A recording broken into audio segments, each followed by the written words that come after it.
ಕೊಡಗು ಜಿಲ್ಲೆಯ ಪ್ರಕೃತಿ ವಿಕೋಪ ಉಸ್ತುವಾರಿ ಹೊತ್ತಿರುವ ರಾಜ್ಯ ಸಂಪುಟ ದರ್ಜೆ ಸಚಿವರಾದ ಪಿಎಂ ನರೇಂದ್ರ ಸ್ವಾಮಿ ಈ ವರ್ಷ ಪ್ರಥಮ ಬಾರಿಗೆ ಭರ್ತಿಯಾಗಿರುವ ಹಾರಂಗಿ ಜಲಾಶಯದ ಪರಿಶೀಲನೆ ನಡೆಸಿದರು. ಬುಧವಾರ ಜಿಲ್ಲೆಗೆ ಪ್ರಥಮ ಬಾರಿ ಭೇಟಿ ನೀಡಿದ ಸಚಿವರು ಜಿಲ್ಲೆಯ ಕಾವೇರಿ ಜಲಾನಯನ ಪ್ರದೇಶಗಳಲ್ಲಿ ಮಳೆ ಬೆಳೆಯ ವಸ್ತುಸ್ಥಿತಿ ಬಗ್ಗೆ ಅಧಿಕಾರಿಗಳಿಂದ ಮಾಹಿತಿ ಪಡೆದರು. ಹಾರಂಗಿ ಜಲಾಶಯದಲ್ಲಿರುವ ನೀರಿನ ಪ್ರಮಾಣ, ಒಳ ಮತ್ತು ಹೊರ ಹರಿವುಗಳ ಬಗ್ಗೆ ತಿಳಿದುಕೊಂಡರು. ಬುಧವಾರ ನದಿಗೆ 2000 ಮತ್ತು ನಾಲೆಗಳಿಗೆ 500 ಕ್ಯೂಸೆಕ್ಸ್ ನೀರನ್ನು ಹರಿಸಲಾಗ್ತಿದೆ ಎಂದು ಅಧಿಕಾರಿಗಳು ಮಾಹಿತಿ ನೀಡಿದರು. ನಮ್ಮಲ್ಲಿ ಅಚ್ಚುಕಟ್ಟಿದೆಯಲ್ಲ ಸರ್, ಏನು ಹಾರಂಗಿ ಅಚ್ಚುಕಟ್ಟಿಗೆ ಬೆಳೆಗಿಂತ ಕುಡಿಯೋ ನೀರಿಗೆ ಪ್ಲಸ್ ಕೆರೆ ತುಂಬಿಸೋಕ್ಕೆ ಒಂದು ನಾವು CM ಅವ್ರ ಹತ್ರ ಮಾತಾಡಿ ಚಾನಲ್ಗೆ ಕುಡಿಯೋ ನೀರಿಗೆ ಕೆರೆ ತುಂಬಿಸೋಕ್ಕೆ ಈಗಂತೂ ಬೆಳೆ ಬೆಳಿಬೇಡಿ ಅಂತ ಆಗಲೇ ನೀವು ಸರ್ಕಾರದವರು ಒಂದು ಬಳಸೋರೆ ಸರ್. ಈ ಸಂದರ್ಭ ಮಾಧ್ಯಮಗಳೊಂದಿಗೆ ಮಾತನಾಡಿದ ನರೇಂದ್ರ ಸ್ವಾಮಿ, ಕಾವೇರಿ ತುಂಬಿದರೆ ಮಾತ್ರ ತಮಿಳುನಾಡಿನವರೆಗೂ ಸಂಭ್ರಮ ಮನೆ ಮಾಡುತ್ತದೆ ಎಂದರು. ಪ್ರಸ್ತುತ ಕೊಡಗು ಜಿಲ್ಲೆಯಲ್ಲಿ ಮಳೆಯ ಸ್ಥಿತಿಗತಿ, ಹಾನಿಗಳ ಬಗ್ಗೆ ಪರಿಶೀಲನೆ ಮಾಡಿ ಅಗತ್ಯ ಮೂಲಭೂತ ಸೌಲಭ್ಯ ಒದಗಿಸುವ ಬಗ್ಗೆ ಕಂದಾಯ ಇಲಾಖೆ ಮೂಲಕ ಸರ್ಕಾರಕ್ಕೆ ವರದಿ ಸಲ್ಲಿಸಲಾಗುವುದು ಎಂದು ಅವರು ಹೇಳಿದರು.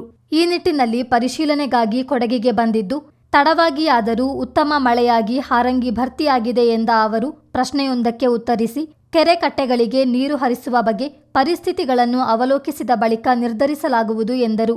ಬಸವರಾಜ್ ಹೊರಟ್ಟಿ ಪ್ರಕರಣಕ್ಕೆ ಸಂಬಂಧಿಸಿದಂತೆ ಮೇಲ್ಮನೆಯಲ್ಲಿ ನಮ್ಮ ಸಂಖ್ಯಾಬಲ ಹೆಚ್ಚಿರೋದ್ರಿಂದ ನಾವೇ ಸಮಸ್ಯೆ ಬಗೆಹರಿಸಿಕೊಳ್ತೇವೆ. ಏನೇ ಭಿನ್ನಾಭಿಪ್ರಾಯವಿದ್ದರೂ ಆಂತರಿಕವಾಗಿ ಪರಿಹರಿಸಿಕೊಳ್ಳುತ್ತೇವೆ. ರಾಹುಲ್ ಗಾಂಧಿ ಪ್ರಧಾನಮಂತ್ರಿಯಾಗುವುದನ್ನು ನೋಡುವುದೇ ನಮ್ಮೆಲ್ಲರ ಮುಖ್ಯ ಉದ್ದೇಶ ಎಂದು ನರೇಂದ್ರ ಸ್ವಾಮಿ ಹೇಳಿದರು. ಕಾವೇರಿ ತುಂಬಿದ್ರೆ ನಮ್ಮ ಮಂಡ್ಯದಿಂದ ಹಿಡಿದು ತಮಿಳುನಾಡು ತನಕ ಸಮೃದ್ಧಿ ಅನ್ನೋದಿದೆ.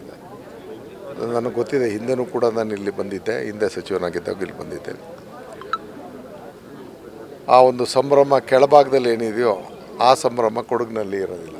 ಕಾರಣ ಯಾಕಂದರೆ ಇಲ್ಲಿ ಆ ಮಳೆಯ ಒಂದು ಸಂಕಷ್ಟವನ್ನು ಅನುಭವಿಸ್ತಕ್ಕಂಥ ಜನರ ಭಾವನೆಗೆ ಮತ್ತೊಂದು, ಇಲ್ಲಿರ್ತಕ್ಕಂಥ ಸಮಸ್ಯೆಗಳು, ಇಲ್ಲಿಗೆ ಆ ಸಂದರ್ಭದಲ್ಲಿ ಮೂಲಭೂತ ಸೌಕರ್ಯಕ್ಕೆ ಆಗ್ತಕ್ಕಂಥ ಧಕ್ಕೆ, ಇದ್ರ ಬಗ್ಗೆ ಅರಿವಿದೆ ನನಗೆ. ಇವತ್ತೇ ಎಲ್ಲನೂ ಮಾತಾಡೋದು ಥರ ಅಲ್ಲ. ಮುಖ್ಯಮಂತ್ರಿಗಳ ಆದೇಶದಂತೆ ಅವ್ರು ಏನು ಸೂಚನೆ ಕೊಟ್ಟಿದ್ದಾರೆ ಆ ವರದಿಯನ್ನು ಜಿಲ್ಲಾಡಳಿತದ ಜೊತೆ ಮತ್ತು ಶಾಸಕರ ಜೊತೆ ನಾವು ಚರ್ಚೆ ಮಾಡಿ ಸರ್ಕಾರಕ್ಕೆ ನೀಡುವಂಥ ಕೆಲಸವನ್ನು ಮಾಡ್ತೇವೆ. ಒಂದು ವಾರದ ಹಿಂದೆ ಅಥವಾ ಒಂದು 10 ದಿವಸದ ಹಿಂದೆ ಅತ್ಯಂತ ಭೀಕರವಾದಂಥ ಆತಂಕಕಾರಿಯಾದಂಥ ವಿಚಾರ ಇತ್ತು. ತಾಯಿ ಕಾವೇರಿ ಎಲ್ಲ ಮುನ್ಸ್ಕೊಂಡ್ಬಿಟ್ಟಿದ್ದಾಳೆ ಅನ್ನೋಂಥ ವಾತಾವರಣ ಇಡೀ ದಕ್ಷಿಣ ಭಾರತದ ಜೀವನದಿ ವಿಚಾರವಾಗಿ ಎಲ್ಲರೂ ಆತಂಕ ಪಡ್ತಾಯಿದ್ರು. ಒಂದು ಕರ್ನಾಟಕದ ಸುಮಾರು ಅರ್ಧ ಭಾಗದಷ್ಟು ಜನರಿಗೆ ನೀರು ಉಣಿಸ್ತಕ್ಕಂಥ, ದಾಹವನ್ನು ತಣಿಸ್ತಕ್ಕಂಥ, ನೀರಾವರಿಗೆ ಜವಾಬ್ದಾರಿಯನ್ನು ನಿರ್ವಹಿಸ್ತಕ್ಕಂಥ, ಹಲವಾರು ಜಲವಿದ್ಯುತ್ ಯೋಜನೆಗಳಿಗೆ ಒಂದು ಶಕ್ತಿಯನ್ನು ನೀಡ್ತಕ್ಕಂಥ ಕಾವೇರಿ ತಾಯಿ ಮುನ್ಸಿದ್ರೆ ಬೆಳಕಿನಿಂದ ಹಿಡಿದು ಒಂದು ಏನು ನಮ್ಮ ಬಾಯಾರಿಕೆಯಿಂದ ಹಿಡಿದು ನಮ್ಮ ಅನ್ನ ಆಹಾರಕ್ಕೂ ಸಮಸ್ಯೆ ಬರ್ತಕ್ಕಂಥ ಆತಂಕ ಈ ಬಾರಿ ಇತ್ತು. ಅದು ಒಂದು ವಾರದಲ್ಲಿ ಸುಮಾರು ನಿವಾರಣೆ ಆಗಿದೆ. ಇನ್ನೂ ಆಗಬೇಕಾದ ಬೇಡ, ಯಾಕೆಂದರೆ ನಮಗೇನು 104 ಅಡಿ ಏನೋ ಇರಬೇಕು ಇವತ್ತು KRS, ಅಂದರೆ ಇನ್ನೂ 20 ಅಡಿ ತುಂಬಬೇಕಾಗಿದೆ. ಈಗಲೇ ನಿಜವಾಗ್ಲೂ ಒರಿಜಿನಲ್ ಕೆಪಾಸಿಟಿ ಇಂಪ್ರೂವ್ ಆಗ್ತಕ್ಕಂಥದ್ದು. ಹಾಗಾಗಿ ಆ ದೇವ್ರನ್ನ ಪ್ರಾರ್ಥನೆ ಮಾಡೋಣ. ಪ್ರಕೃತಿ ಮಾತೆ ಮುನಿದೆ ಇದ್ದಂಗೆ, ಕಾವೇರಿ ತಾಯಿ ಮುನಿದೆ ಇದ್ದಂಗೆ ಎಲ್ಲರೂ ಕಾಪಾಡೋ ತಾಯಿ. ಸರ್ಕಾರ ಜನರಿಗೋಸ್ಕರ ಇರ್ತಕ್ಕಂಥದ್ದು.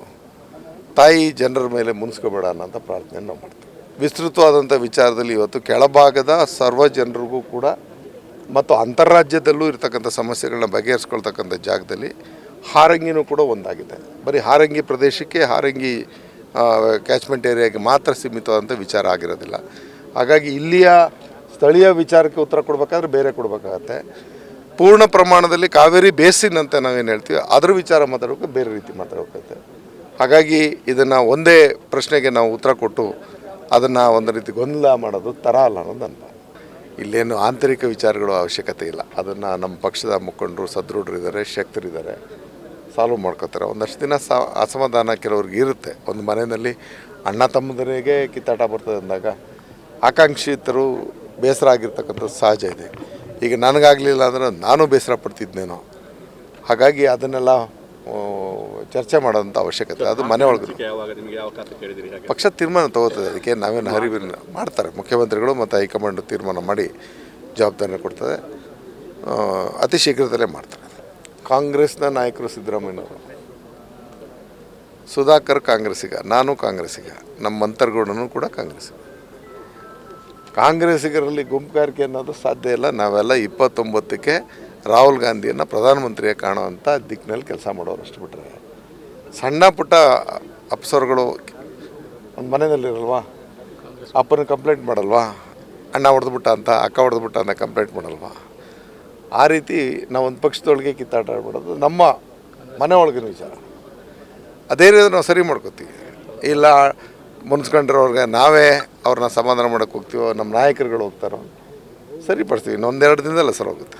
ಈ ಸಂದರ್ಭ ಶಾಸಕ doctor Mantar Gowda, DC doctor Somashekar, CO Anand Prakash Meena, ನೀರಾವರಿ ನಿಗಮದ ಇಂಜಿನಿಯರ್ಗಳು, ಡಿಸಿಸಿ ಅಧ್ಯಕ್ಷ ಧರ್ಮಜ ಉತ್ತಪ್ಪ, ಕಾಂಗ್ರೆಸ್ ಮುಖಂಡರಾದ KP Chandrakala, VP Shashidhar, Pushpalatha, MA Rubina, Maisi Kattanira ಮತ್ತಿತರರು ಹಾಜರಿದ್ದರು. ಚಿತ್ತಾರ ನ್ಯೂಸ್, ಮಡಿಕೇರಿ.